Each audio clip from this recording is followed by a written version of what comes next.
उड़ने वाली सुपर बिल्ली की कहानी। Flying super cat story in Hindi. बहुत समय पहले की बात है। एक छोटे से गांव में एक प्यारी सी बिल्ली रहती थी। उसका नाम था बिजली। वह दिखने में तो एक आम बिल्ली जैसी ही थी, लेकिन उसमें एक खास ताकत थी। वह उड़ सकती थी। बिजली को यह ताकत एक रहस्यमय उल्कापिंड से मिली थी, जो एक रात उसके पास गिरा। जैसे ही बिजली ने उसे छुआ, उसके शरीर में एक चमक दौड़ गई और अगले ही पल वह हवा में उड़ने लगी। उसे समझ ही नहीं आया कि उसके साथ क्या हुआ, लेकिन जल्द ही वह अपनी इस ताकत को समझ गई। अब बिजली सिर्फ एक साधारण बिल्ली नहीं थी, वह सुपर बिजली बन चुकी थी। वह गांव में लोगों की मदद करती, बच्चों को स्कूल पहुंचाती और खेतों में पक्षियों को भगाकर फसलों की रक्षा करती। एक दिन गांव पर एक बड़ा खतरा आया। एक दानव जैसा विशाल बाज, जिसका नाम था कालपंख, गांव पर हमला करने आया।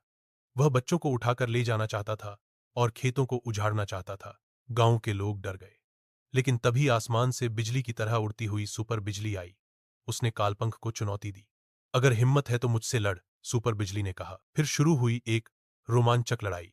हवा में दोनों पक्षी और बिल्ली एक दूसरे के पीछे दौड़ते, चक्कर लगाते और पंजों से वार करते। लेकिन अंत में सुपर बिजली ने अपनी चतुराई और फुर्ती से कालपंख को मात दी और उसे दूर पहाड़ों के पार भगा दिया। गांव के लोग बहुत खुश हुए। उन्होंने सुपर बिजली के लिए एक छोटा सा मंदिर बनाया और हर साल उसे याद करने के लिए एक त्योहार मनाने लगे।